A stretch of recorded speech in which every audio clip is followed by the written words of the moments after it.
네, 안녕하세요. 말씀 베이커리 28번째 시간 함께 기도하심으로 시작하도록 하겠습니다. 거룩하신 주님 감사합니다. 주님의 말씀을 묵상합니다. 성령님께서 말씀의 조명이 되어 주셔서 주님의 말씀 밝히 깨달아 알며 삶에 적용할 수 있도록 긍휼을 베풀어 주시옵소서.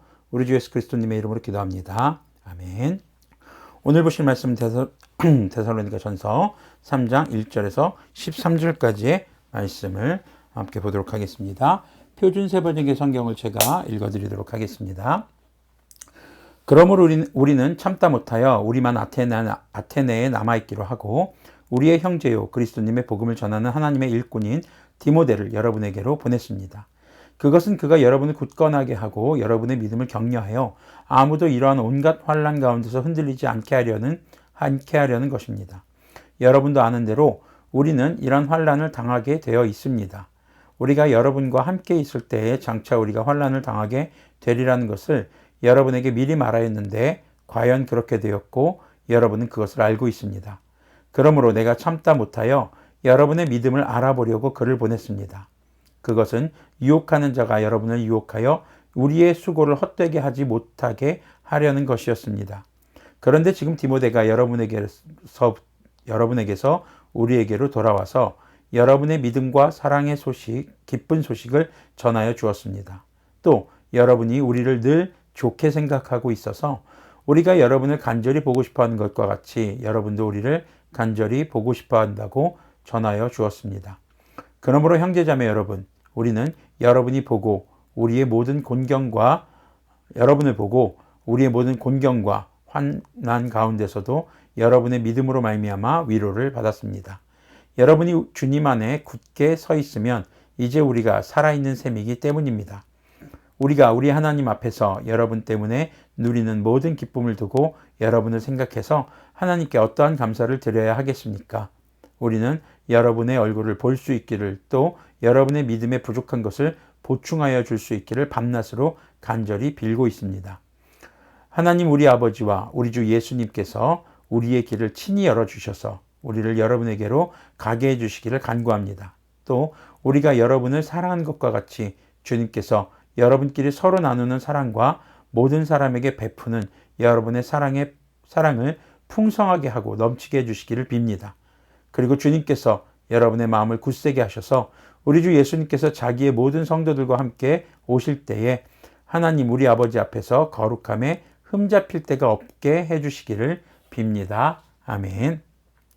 네, 오늘 말씀은 서둘러서 바울이 디모데를 데살로니가 전서로 보내는 이야기가 등장을 합니다. 목적은 두 가지였죠. 그들의 믿음을 더욱더 견고하게 하기 위함과 그들의 믿음을 또 체크하기 위해서입니다. 그리고 두 번째 내용은 데살로니가 교회를 다녀온 디모데의 이야기를 듣고 바울 일행의 그런 기쁜 마음을 또 편지로 보냅니다. 그리고 세 번째 내용은 데살로니가 교회를 향한 바울의 기도를 기록하고 있죠. 자, 바울과 바울 일행들은 데살로니가 교회 성도들이 걱정이 됐습니다. 3주만 머물면서 복음을 전하다 보니까 여러 가지로 그들의 양육에 있어서 긴 시간 또 많은 정성을 들이지 못했던 생각이 들었겠죠. 그래서 다시 지금 아테네에 머물고 있지만 다시 데살로니가로 가보려고 했지만 그럴 수 있는 상황이 아니었던 것으로 보입니다. 어제의 말씀처럼 사탄이 그 길을 계속 막고 있었거든요. 자, 그래서 디모데를 급히 보냅니다. 이제 막 신앙생활하는 데살로니가 성도들이 믿음으로 인해서 발생하는 어려운 상황에서 우리 주 예수 그리스도님에 대한 믿음이 흔들리지 않도록 하기 위한 것이었고, 왜냐하면은 그리스도인들에 대한 유대인들이 공격적인 태도를 좀 취하고 있습니다. 빌립보에서 유대인들에 의해서 죽음 직전까지 폭행을 당했던 바울로서는 데살로니가 교인들이 걱정이 됐겠죠. 그리고 3주밖에 양육하지 못했으니까요. 그리고 그렇게 다급히 떠날 수밖에 없었던 이유를 디모데를 통해서 알려주면서 그들을 위로하기 위한 목적도 있었던 것으로 보입니다. 그리고 또 하나의 이유가 그들의 믿음의 상태를 점검하기 위해서였습니다. 데살로니가 성도들은요, 아마 디모데가 바울 일행의 소식을 들고 왔을 때 한결 마음이 평안했고 그리고 믿음을 행하는 삶에 더욱더 힘을 얻을 수 있었을 것입니다. 우리도 살아가다 보면 의도치 않게 겪게 되는 급작스러운 상황의 변화들이 있을 수 있습니다. 이런 때 서로의 상황을 이해하지 못한다면 오해가 생기고 그 오해는 서로를 불신하게 하는 그런 문제가 될 수도 있겠죠. 우리가 표현하지 않는다면, 알리지 않는다면 상대방은 나에 대해서 알 수 없고, 또 우리가 관심 가지지 않는다면 상대방에 대해서 알 수도 없을 것입니다. 주님께서 교회를 세우신 것은 인간은 결코 혼자 지내도록 창조되지 않았기 때문입니다. 교회 공동체를 통해서 우리가 성장해 갈 수 있고 그 믿음을 주님 다시 오실 때까지 지켜갈 수 있기 때문이죠. 예배는 혼자 하는 것이 아닙니다. 사도 혹은 사도의 양육을 통해서 세워진 목회자, 이제 지금은 신학과정을 통해서 안수를 받은 목회자와 그리고 성도들이 모여서 주님의 이름을 높이는 거룩한 행위입니다. 개인의 것이 아니라는 거죠. 그렇게 공동체적 활동인 예배와 신앙생활에는요, 서로에 대한 바른 태도가 중요합니다. 거칠애 뿐인 그런 예의를 차리는 것이 아니라 서로에 대한 정말 주님의 사랑으로 관심을 가지고 자신의 상태에 대한 소식을 전할 필요가 있는 것이죠. 특히 이렇게 바울과 같이 예상치 못한 그런 갑작스러운 상황에 대해서 우리는 소식을 전하고 또 관심을 가지는 그런 행동을 통해서 서로의 교제를 더욱더 견고히 하며 우리의 교회와 예배를 단단하게 세워가게 되는 것이죠. 자, 그리고 디모데는 데살로니가 교회 성도들의 소식을 들고 또 바울 일행에게로 돌아옵니다. 그게 이제 이 데살로니가 전서를 쓰게 된 그런 배경이죠.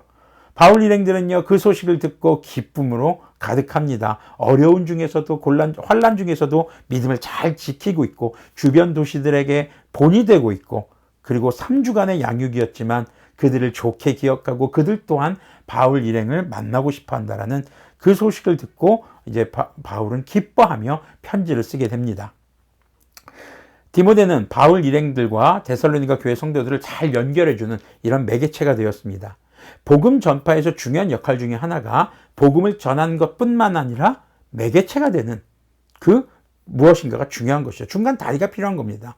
복음의 본질 중에 하나가 천지를 창조하시고 통치하시는 우리 주 하나님과의 죄로 인해 깨어진 관계, 그 관계를 예수님의 십자가 대속으로 회복하겠다는 겁니다.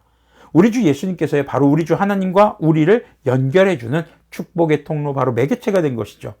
복음을 전하고 양육하는 사도인 바울, 그는 데살로니가에 갈 수 없지만 근데 디모데는 아마 갈 수 있던 것 같습니다.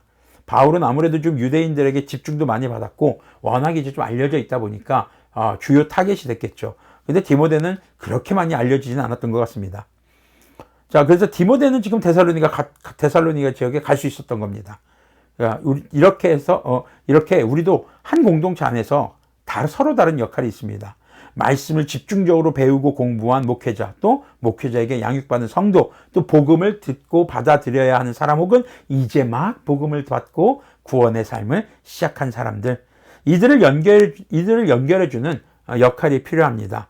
이것은요, 성령님의 충만한 성도들의 삶이어야만 가능한 것이죠. 목회자는요, 성도들의 삶의 현장에 늘 함께 있지 못합니다. 하지만 복음을 전해야 하는 대상들은 성도들의 삶의 현장이 많습니다. 사실 목회자가 되다 보면요, 주변에 예수님 안 믿는 사람들의 비율이 점점 줄어듭니다. 죄다 믿는 사람밖에 없어요.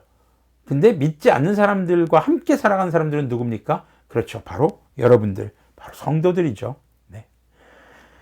그런데 성도들이 하나님의 말씀을 충분히 공부하고 양육하기는 쉽지 않습니다. 특히 삶의 현장에서는 더더욱더 그렇죠.